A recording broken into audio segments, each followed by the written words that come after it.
Alrighty, welcome everyone. I'm Teeaboo here for Vinland Saga episode 8. Last time on Vinland Saga, our crew of intrepid Vikings went ahead and offered their services. Not that they had much of a choice, or not that the people they offered to had much of a choice, but offered their services to a French guy, noble typey guy, kind of a jerk.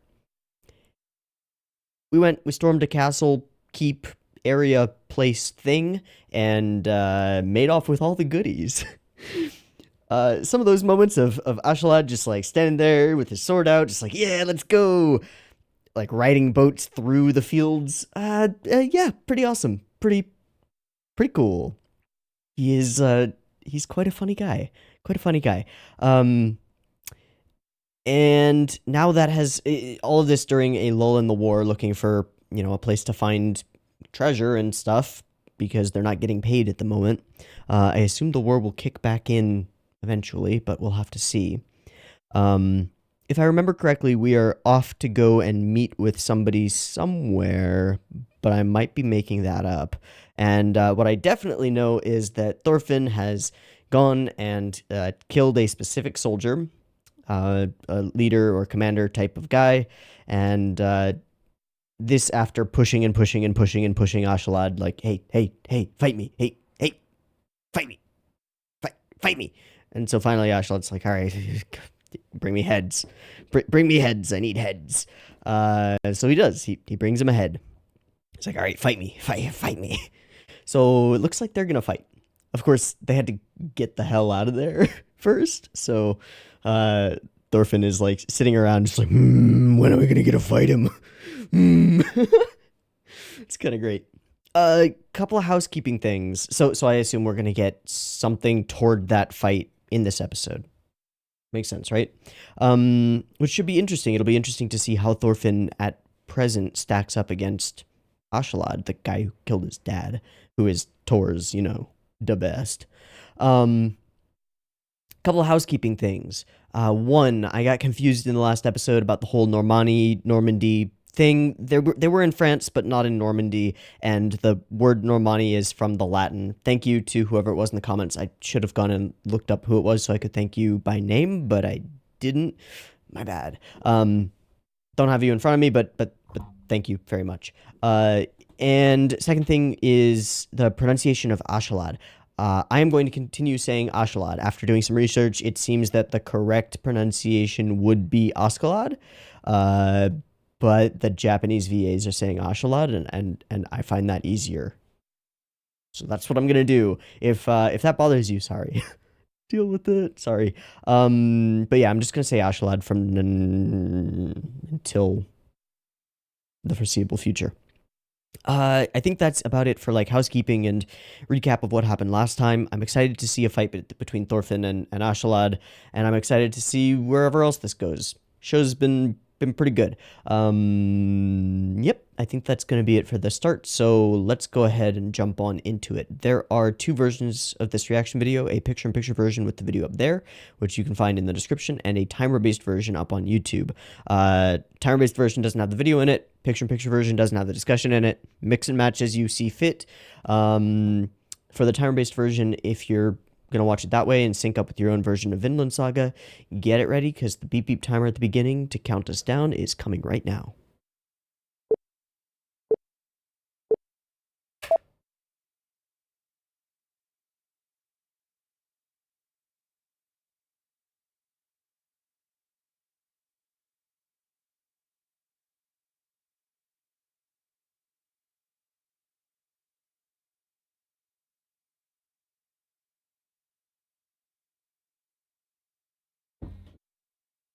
Right back at ya. All right, we got ourselves a casual farmer. Ooh. Ooh.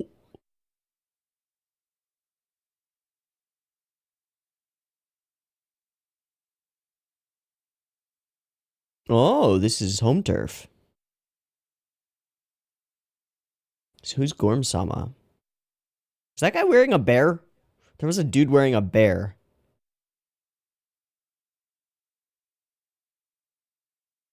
Oh, that's weird. The CG people over in the bottom right-hand corner look better than the characters in the foreground.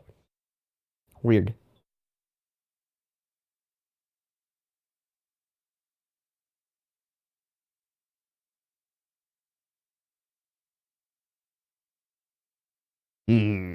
Fight me.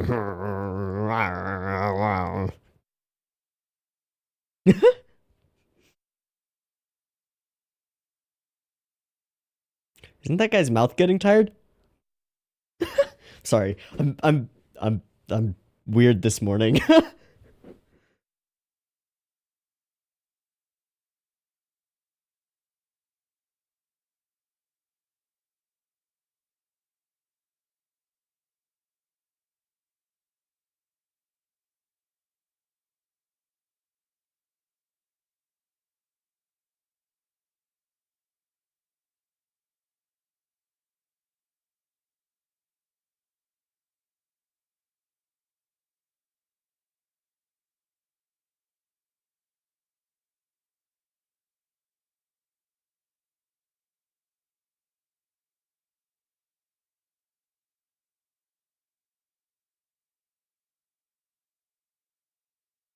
Is it the right time of year to have a fight in the snow?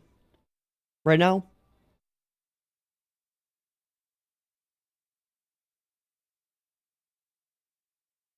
Maybe that fight's just symbolic, not an actual specific scene. Okay.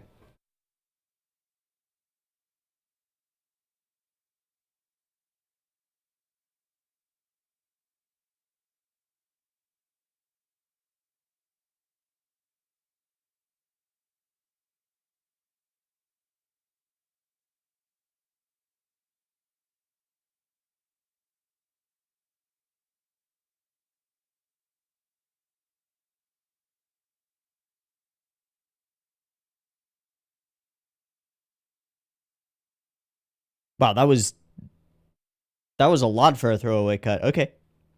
Not like a lot, but a lot. Indeed. Beyond the edge of the sea. Beyond the edge of the sea? Well, I know we have Leaf in around. Oh. If he goes, he dies. Yeah. Ha ha ha ha ha ha ha. If you fuck around, you're dying. That counts as fucking around, boy. Don't. Oh, that dude totally is wearing a bear.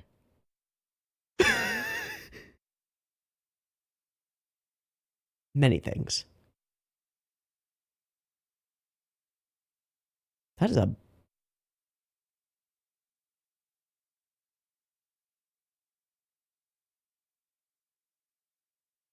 I've completely forgotten what those are called.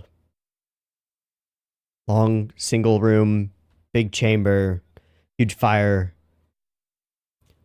It's used like a billion times over Beowulf. Fuck. Uncle Gorm. Oh.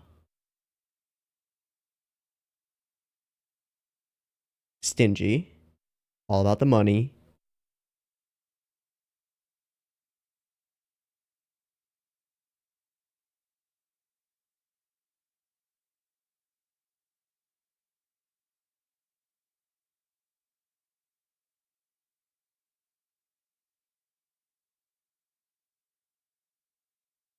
Just like, bruh, all this treasure. Bruh. I got boxes of gold. Yeah. Yeah.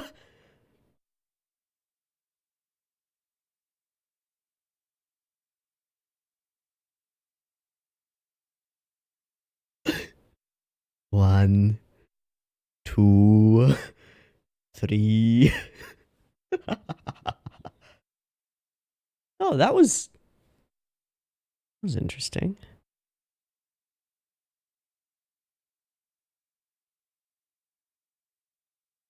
Bit of a space case over here. But like in the sense that explanation forthcoming, maybe. Maybe not. Yeah. Yeah.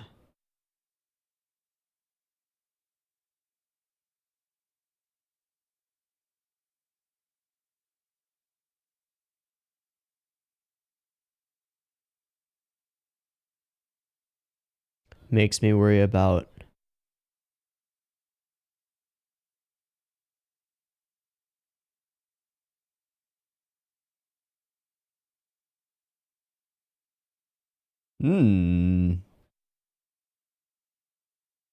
Duel before dinner. That sounds like the title of something. Oh? Oh.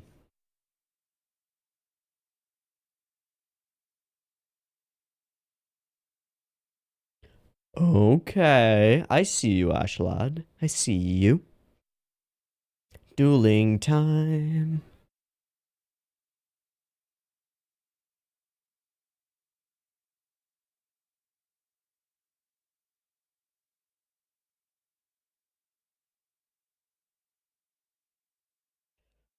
Cool.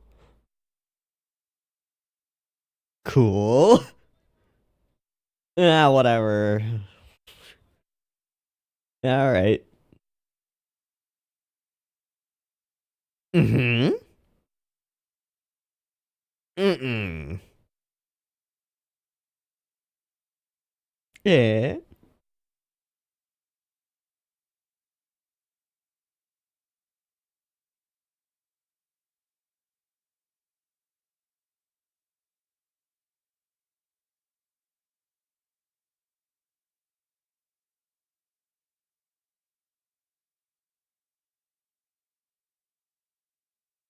Indeed. You have quite the chin there. Sorry.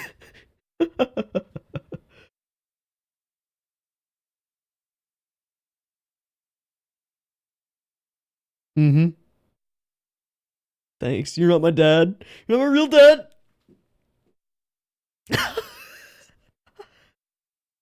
Uh-huh. Yeah, you closed your eyes, dude. All right.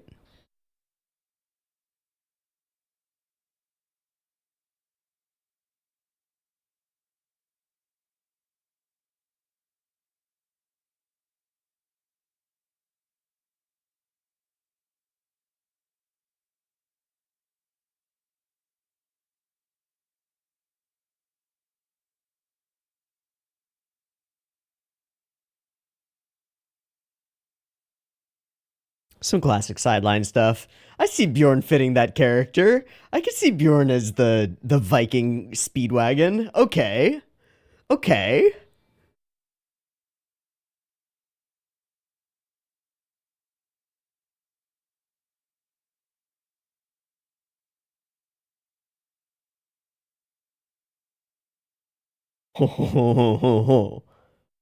This is cool. Every time they clash, it becomes extremely intense for a moment and then dissipates.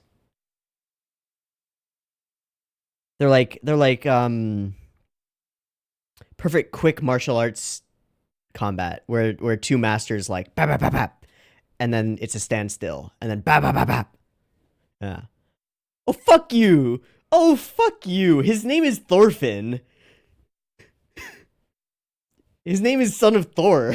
Like, come on. But he's just fucking with him, of course. Right. Yeah. Bjorn's like, mm-hmm.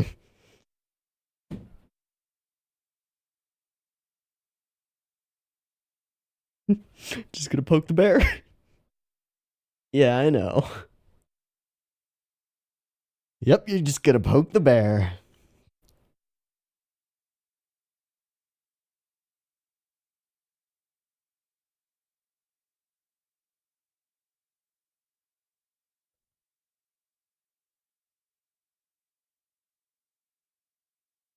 That's some crazy gaslighting, Ashalad. What the fuck?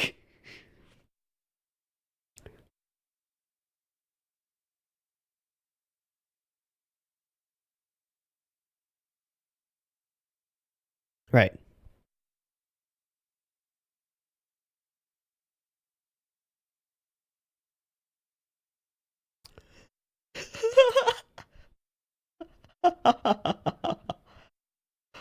You say fucking what?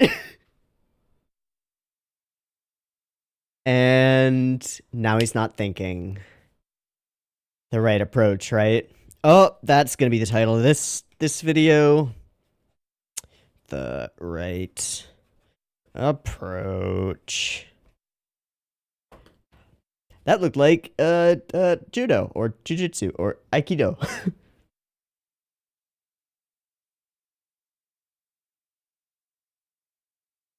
Yeah. Did he just snap his arm?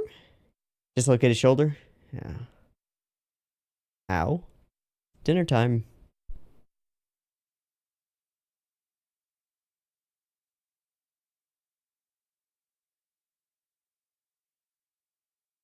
Yo. Bjorn is really growing on me. So is Ashalad.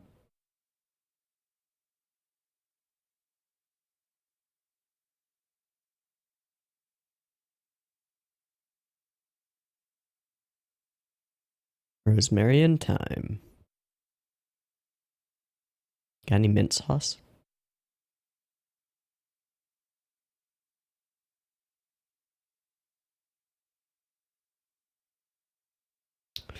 Bro, why are you trying to play the shower head? Mmm. That's a lot of sausage.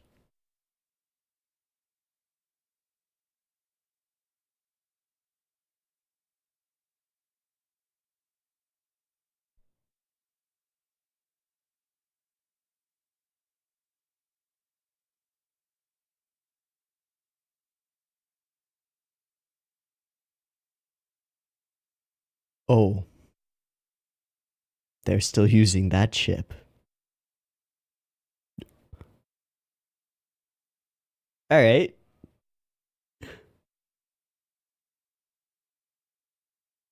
Oh, this guy. Yeah, he keeps popping up.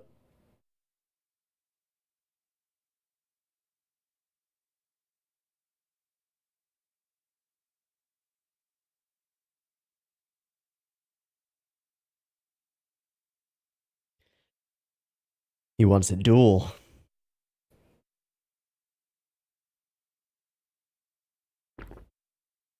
It's all about the approach. Mm-hmm.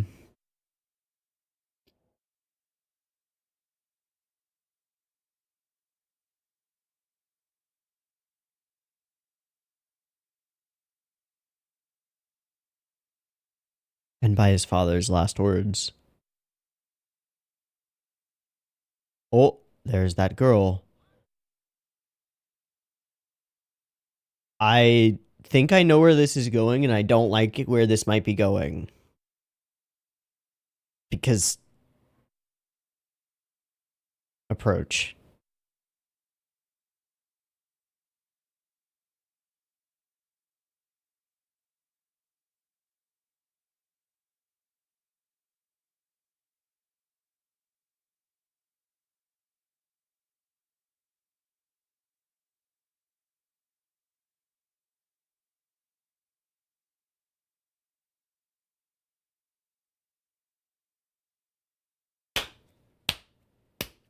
Ashalad the philosopher. All right, that was good. And we're gonna go further with it. Good. Really good.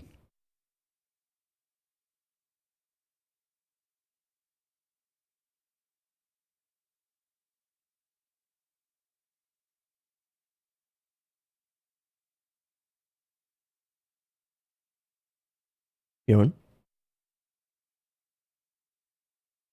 Where's that? Whoa, whoa, whoa, whoa. Just a vision.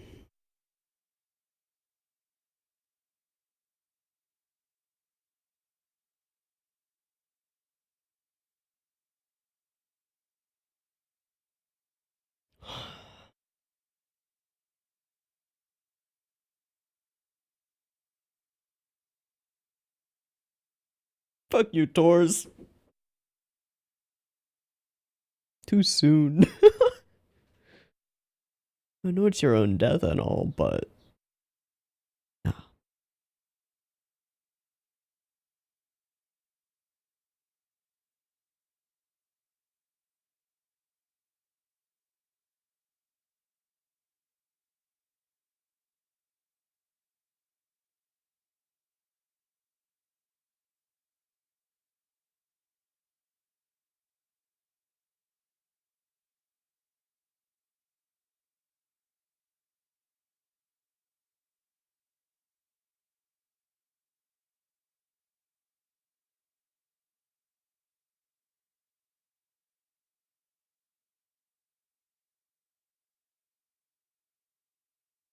Whose hand is that?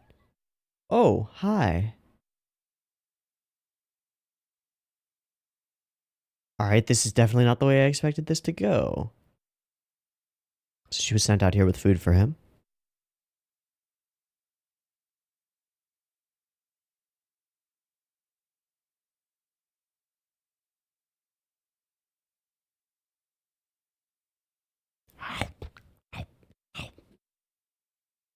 Are they gonna hang out together? Yeah.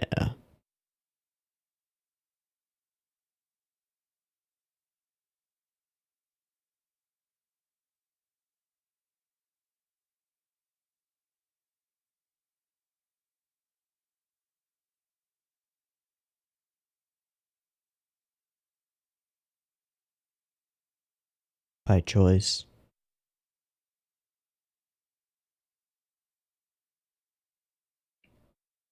Then why are you eating out here?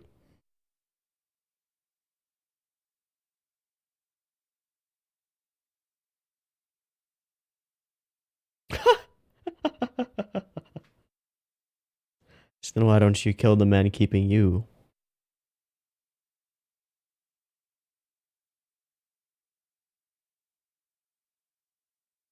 That was quite a scoff.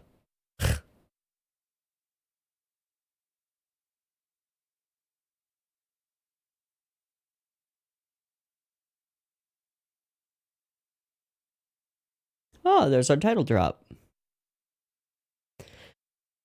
You just fall off. The world is flat, obviously. Yep, just an endless void.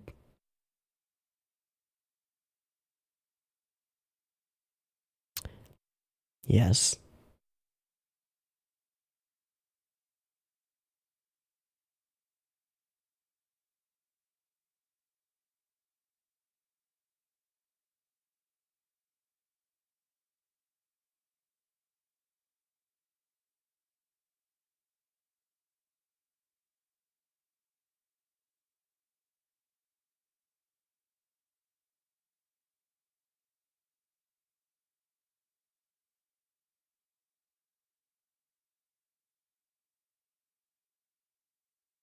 And the dream spreads.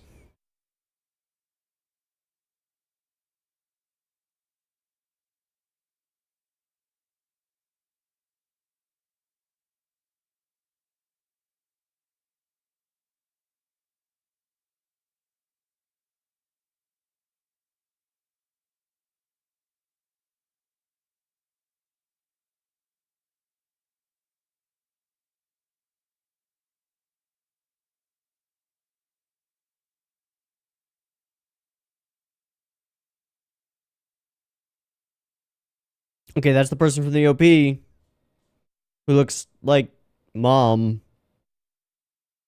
Not as much like sister, she has curlier hair. Jelling, Denmark. 10:30 something is where we are now? Okay.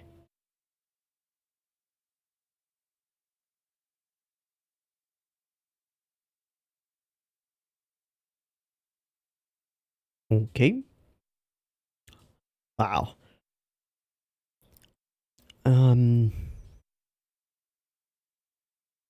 Really interesting choice for the voice actor for Floki. Very soft spoken. We're still avoiding your face.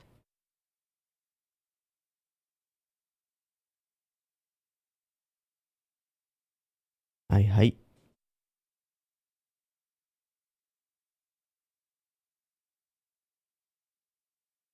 Oh. Oh. That's a boy. Oh. Rip all my theories. Woo. Hmm.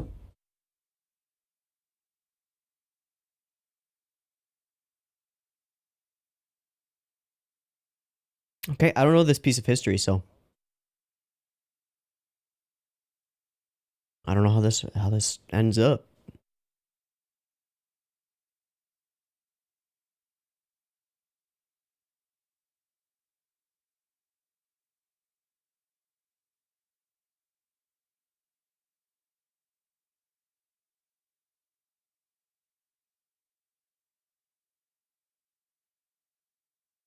Wonder what that guy's beef is. Whoa, hi Griffith. What the fuck?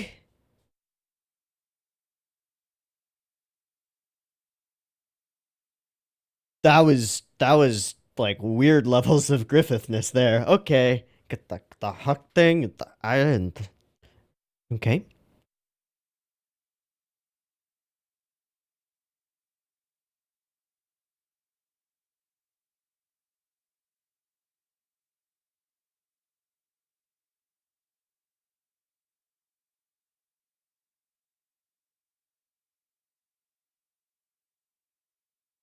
Who's king right now?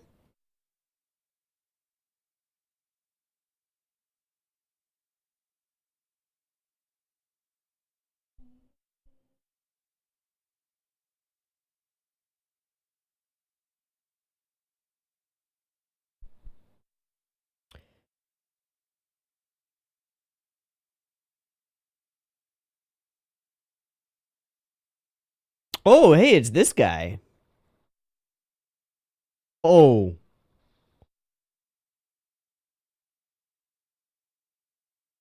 Okay.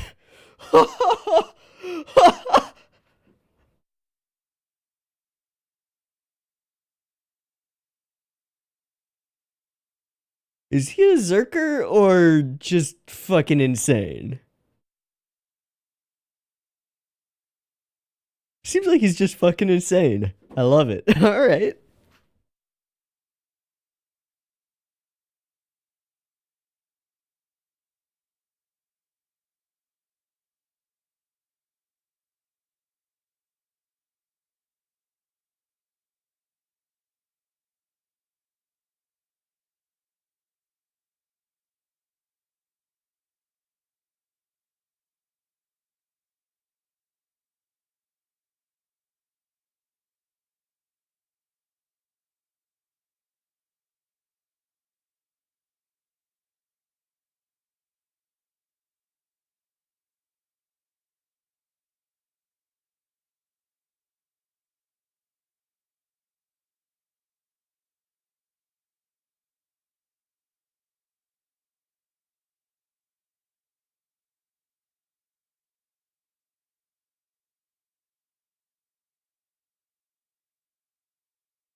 And end. Okay. Well, pretty cool episode. I'm going to take a moment to just skim through it, make sure I hit on all the important details, okay? Okay. Ha! So as I'm skimming through, I noticed a little something, and right here, it gives him a little trim. That's great. Okay, moving on. Okay, so there are effectively 5 scenes in this episode. There is arrival and setting the stage. There is Ashalad talking to Gorm. There is the duel. There is dinner and dinner. And then there is the king at the end and Canute. Okay. Housekeeping / minor things. Canute's not a girl. That's a boy. Yep, that's a man, boy, and an heir to the throne. Okay. Whoops. Rip a bunch of my theories. Other things. No, I think that's about it. So, arrival and setting the scene. Good looking sheep. Sensible, like, place to be going. But these are also homies. Some cool little bits of stuff here. Like, this is just not necessary. Not this cut, but this cut. This didn't need to be as, like, complicated as it is. And they made it kind of complicated. This is kind of cool. We have characters come from out of frame into frame, and then like past the camera and out into a panning up into opening up the entire scene setting thing. This is great. It tells us like the feeling that these villagers have toward Ashalad, the excitement of this. It's almost like a Christmas tree of treasure in the center of the town. They're like, oh, this is the big event of the year. This is the best day ever. It's kind of cool. Background people look kind of wonky in this episode. Some of them look great. Some of them look okay. And then we move into scene 2. So we just set the stage, set the scene. We introduce these two girls who will make an appearance later. There's a little bit of an interesting thing going on with like reusing side characters throughout an episode to create a little thread of continuity. Like the fact that those two girls appear a little bit later and comment on whether Thorfinn is cute is kind of cute. Same goes for the freckly boy who wants to be a Viking. And you know, we as audience members we look at him and we're like, you're so dead, dude. you are wearing a red shirt right now. He's not, is he? No. But he might as well be, right? Like if you get involved, you're dead.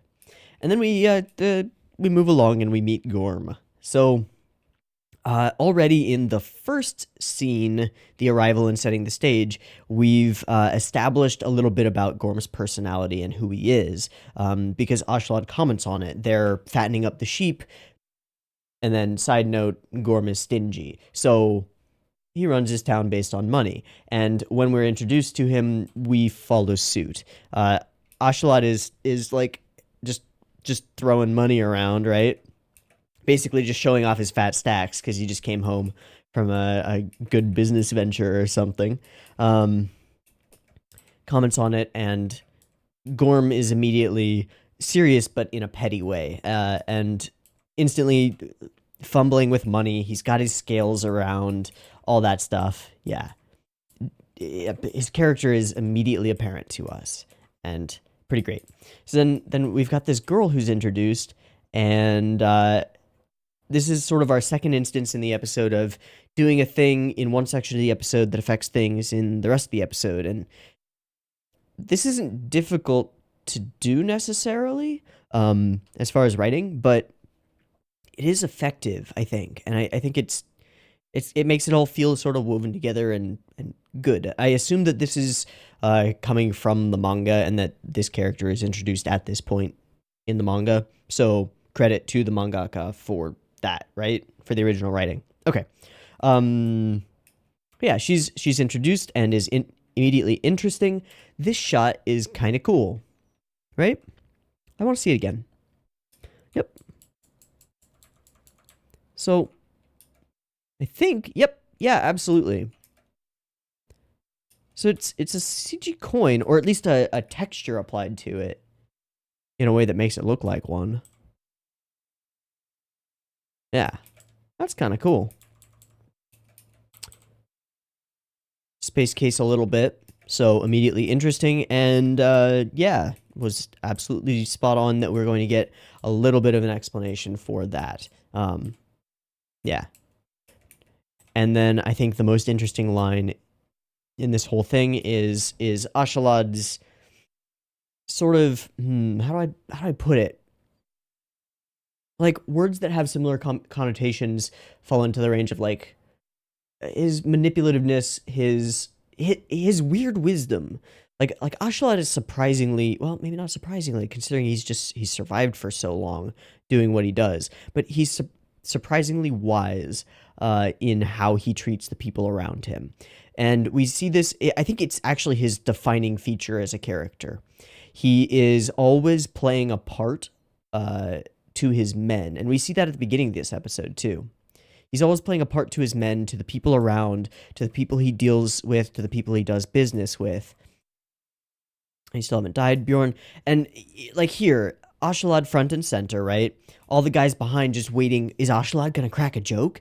Oh man, he's gonna crack a joke. He's got everybody around him wrapped around his finger. And I think that is his defining trait as a character. He gets people and he gets how to lead them. He's a really quite a good leader in that he's good at brushing elbows with everyone he meets, or with keeping them contained if they have it out for him. And that's the case here with Thorfinn, of course.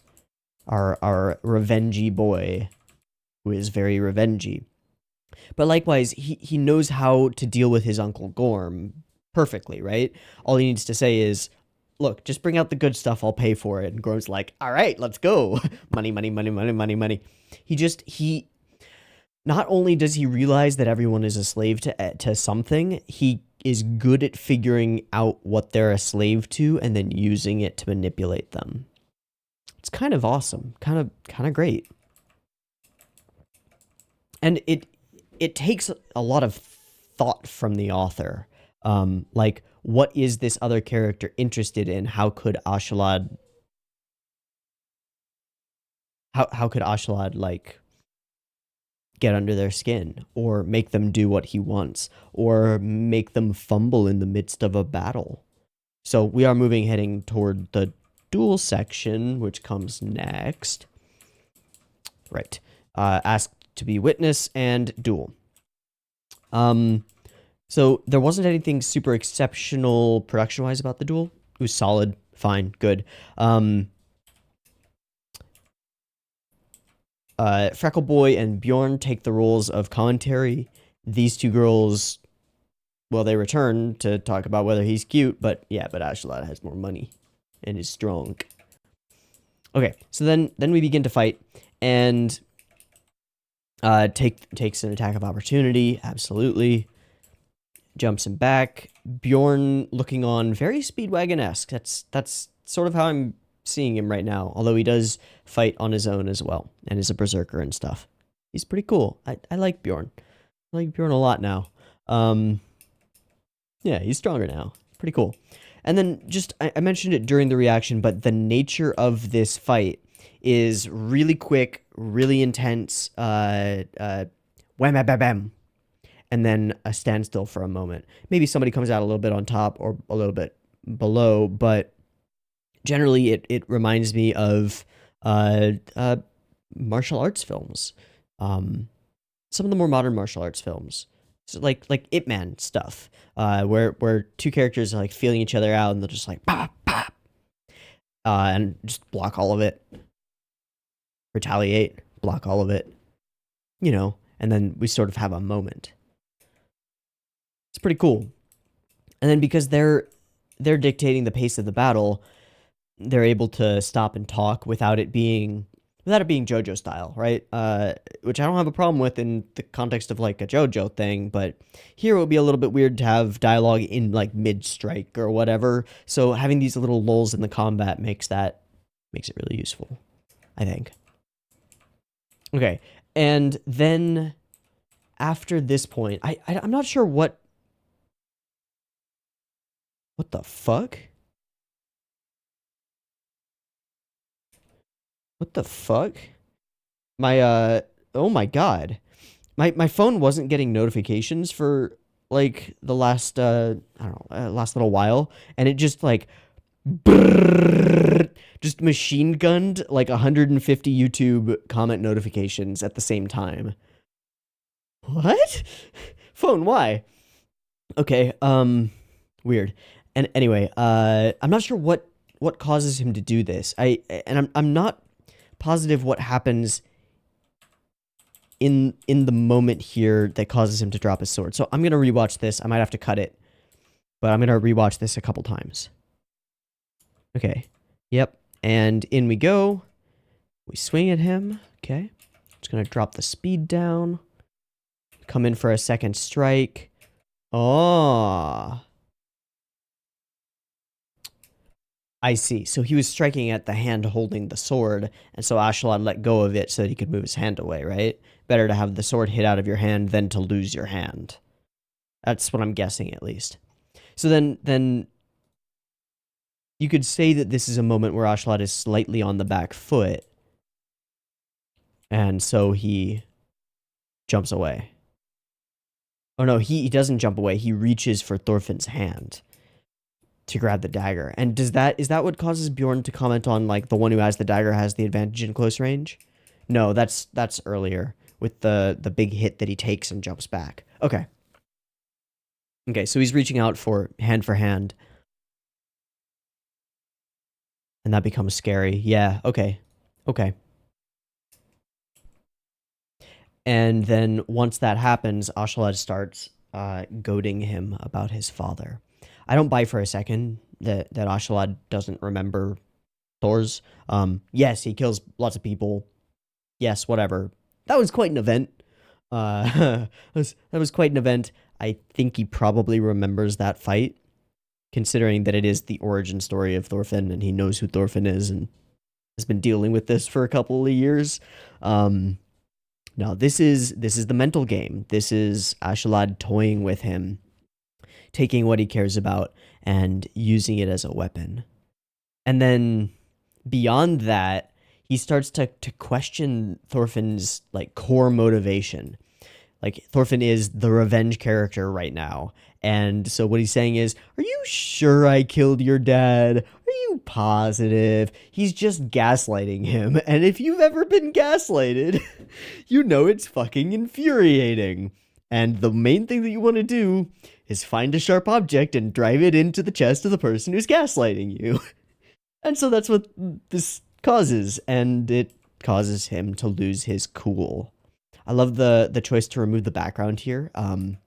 I think it's actually really effective in this scene, especially with the low angle shot. Then the big pullout from Thorfinn's eye, all bloodshot, all enraged, and then we get Bjorn doing kind of being the emotional anchor for the audience. Like, how should we feel at this moment? Well, we should probably feel the way Bjorn feels. Whoa, he's stronger. Oh God, he's getting mad. He's losing his cool, right? And that's what Bjorn is doing. He's like, ah, man. But also a little bit of Ashalad again. Really, dude? This is a cool cut. We go from relatively normal to absolute fucking rage. And we pull around him the entire time as he runs past the camera. Okay, come on.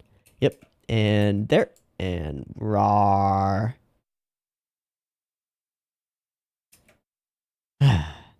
And then there's this one, which I think is even better. Oh yeah.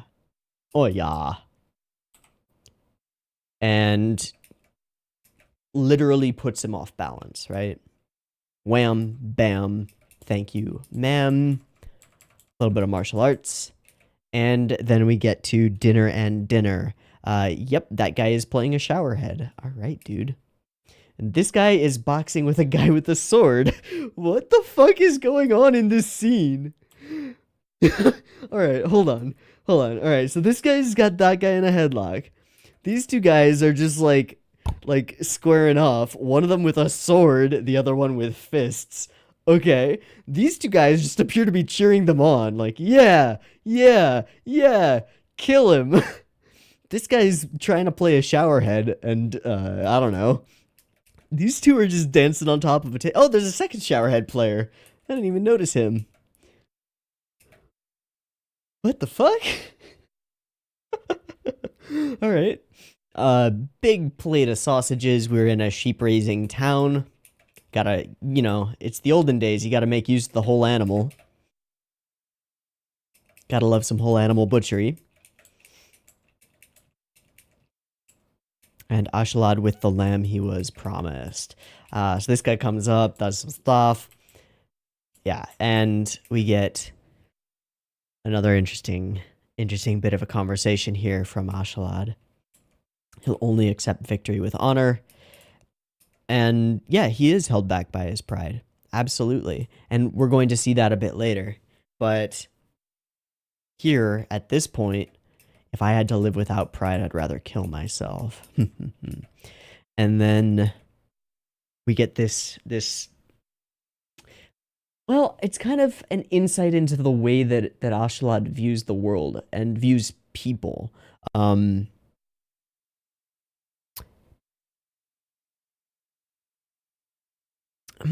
do I put this? Ashalad's almost devilish. Not like red and winged with horns or anything, but in that he sees or seems to see people as pawns and commanders of pawns. I don't know if that makes sense. People use other people. Ashalad uses other people too. But Ashalad is very conscious of this when other people are not necessarily conscious of their place in the being used by others hierarchy, right? Like I get the feeling that Ashalad knows when he's a slave to something. And it's going to be interesting for us to find out what and if he is a slave to anything. Because so far, while he's taken some orders, Ashalad has been in it for Ashalad most of the time. Nobody has been able to manipulate him. He's sort of a free agent. He is the one who manipulates. So this little window into his perspective, like, and part of the reason that I say devilish is because it's not just that he realizes that this, but he's entirely willing to make use of whatever information he can get about whatever people he can get it on, and to use their vices and desires against them, or for his own gain, not necessarily to harm others, but for his own gain. So we get this picture of his sort of half smile scoff at the world, right? He sort of laughs at the world he lives in and the people around him. Like, he'll deal with Gorm, but he's also kind of laughing at Gorm the entire time. Ha ha. And we see that at the beginning of the episode too. And he's like, yeah, all stingy Gorm. Ah ha ha. Him and his money. Yeah. Yeah. And then we get this fucking line. Don't forget, you're just a slave, leading into the guy who's a slave to money holds a whip and pretends to be the master of the slave he bought with his money. But really, it's the money that is the master. And then he says, everyone's a slave to something. Yeah. So, question, what is Thorfinn a slave to? Well, I would say to his desire for revenge at present, since that's all he's got at present. Then we get this scene, which was pretty wonderfully emotional, to get a sort of a semi-vision of Tor's here. And it's not a terribly helpful vision, which I think is a good thing. The vision essentially just tells him, it makes Thorfinn real sad. Makes him feel like he's back to being a little boy. Because of course it does. And then I don't know what to say. You'll have to realize it on your own. And of course you will, because this isn't actually Tor's speaking to him. There's no advice that this specter can give him. It's a figment. All it can do is reaffirm what Tor's has already said. A true warrior doesn't need a sword, and then the other hand reaches out, and a whip and a slash, and he almost kills her, but doesn't. Nom nom food. And then we get a very interesting conversation. She realizes, even if he doesn't, that they are in very similar situations. And because of the context granted by Ashalad's little conversation earlier, when we hear, are you a slave too? Our answer is pretty immediately, yeah. Well, yeah, pretty much. He might as well be. But something else that Ashalad has said is he's held back by his pride, and that is exactly what seems to happen here. He goes, nah, I'm a warrior. I can eat wherever I like. Eats out in the cold, alone, in the snow, freezing. Wasn't actually going to eat until she brought him food. Yeah, dude, you're a fucking warrior. Everybody's envying you. All right. And she sees right through this. I feel like you're kind of the same as me. He's like, I would just kill him. I would just kill him and kill them all. Solution to everything. Revenge. Yeah. Fight me. Fight me. Look, I'm not trying to shit on Thorfinn. He works perfectly as a character as what he is right now. It's great. It's great. It's just also easy to make fun of him. Because he's just like, fight me.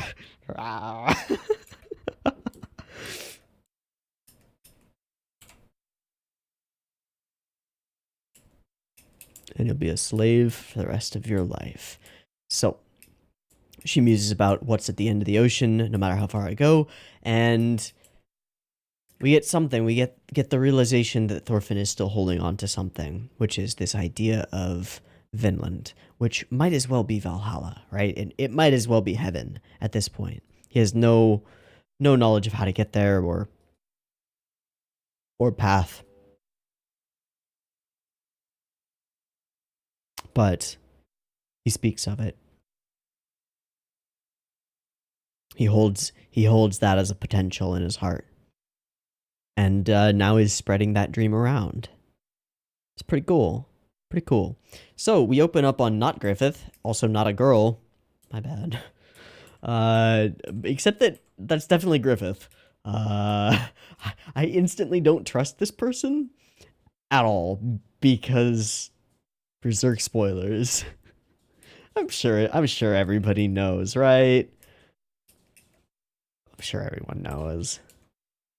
All right, so we're setting the stage. Yam's Vikings and all the people in Denmark. I do want to hear, Floki's line here. All right, we're gonna look up who Floki's voice actor is. My anime list, Vinland Saga. Floki. Oh, and I learned the name of the crazy dude at the end. His name is Thorkel. Okay. Floki. Oh, it's Atsushi Ono? Atsushi Ono. Okay. And I would recognize him from... not much.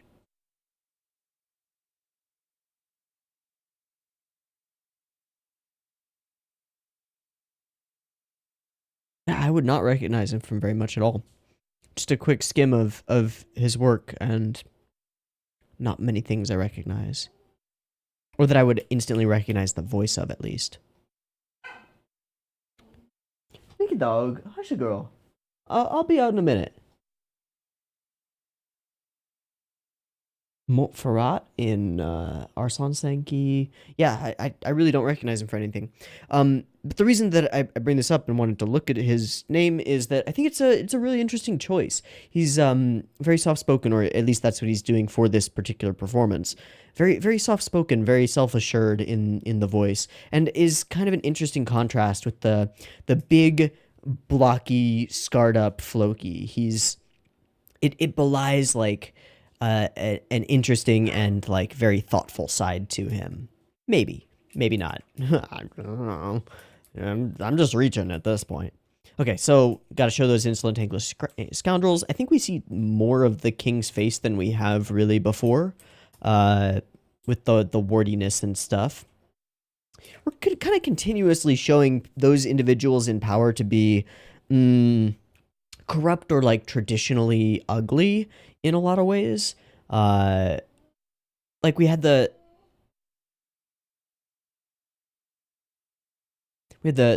French guy last episode who was like the big mouth and real ugly, very much a berserk character looking guy. This guy looks like a creepy old king. Meh. Yeah. Corruption of power, I guess. I don't know.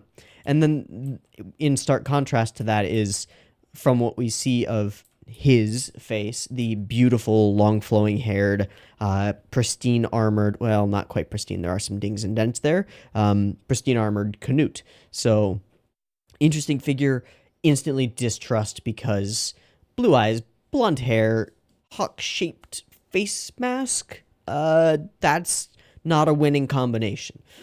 Oh, actually, that is a very winning combination and a scary thing because of it. Yeah, let's go with that. Okay.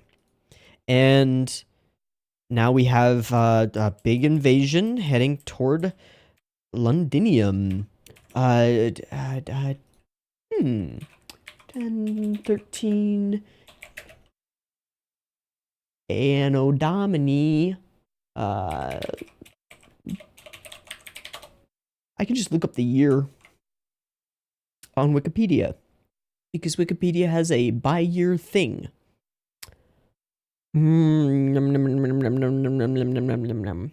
England. Danish Viking raiders led by Sweyn Forkbeard, accompanied by his son Canute, sail from Denmark to attack England. And I'm not going to read anymore because I think that's going to get into genuine historical spoiler stuff. So I'm just not going to read that. I'm going to just look away and close that tab. And, yep.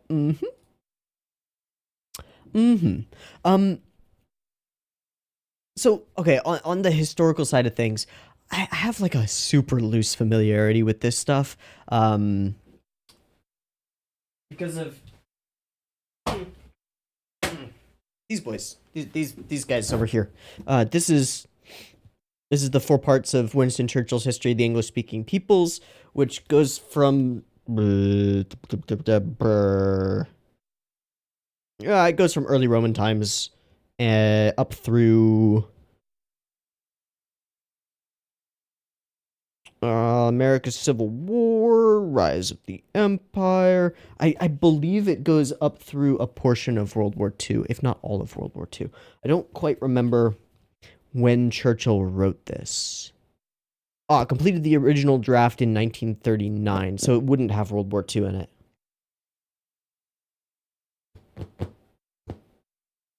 Yar. In any case, this is a long and very interesting and very eloquent history by Sir Winston Churchill of the history of the English-speaking peoples. So it covers all of this stuff, but I haven't read it for many years. And now that I'm watching Vinland, I'm not going to because spoilers. Weird thing about historical fiction. He's spoiled by history textbooks. Yeah, I think I'd rather watch the story play out as fiction. It would be fun. But yeah, I have like the loosest of familiarity with this stuff. So like, some stuff I'm gonna get, some stuff I'm just not gonna get. But I'm just gonna put my trust in the author. I'll just suspend disbelief on anything that seems disbelievable. Yeah. For example, disbelievable. Throw axe through like 6 dudes.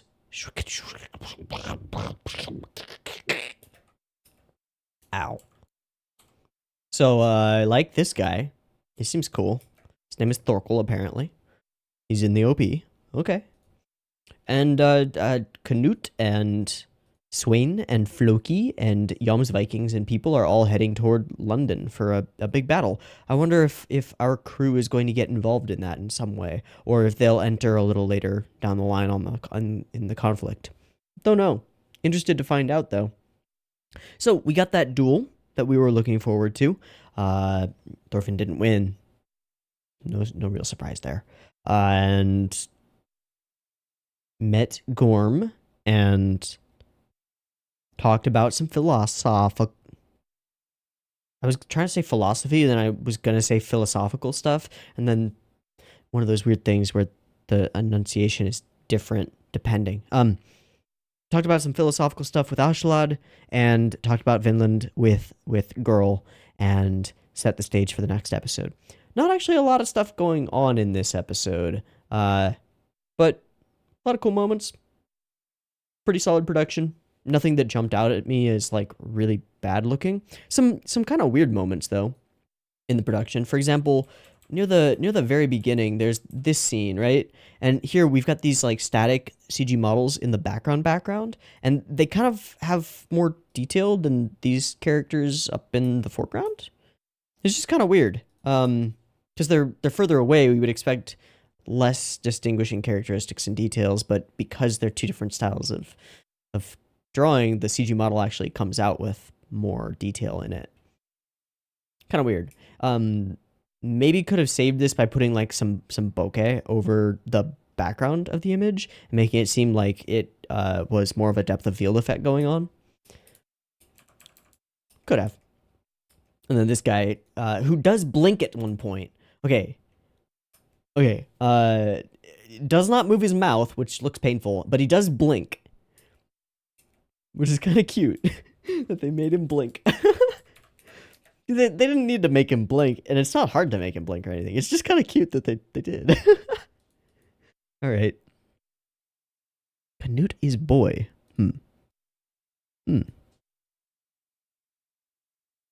right, so I think I talked much more than this episode really deserved, maybe, because I went off on some weird tangents and stuff. But in any case, a pretty solid episode of Vinland Saga. Yay. I have no problems with this.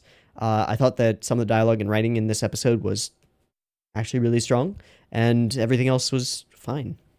Good stuff. Excited for next week. Excited to find out more about Canute and this sort of mysterious flowing-haired figure guy, and also the king, and also what's going on in London. All of it, mostly. Just interested in all of it.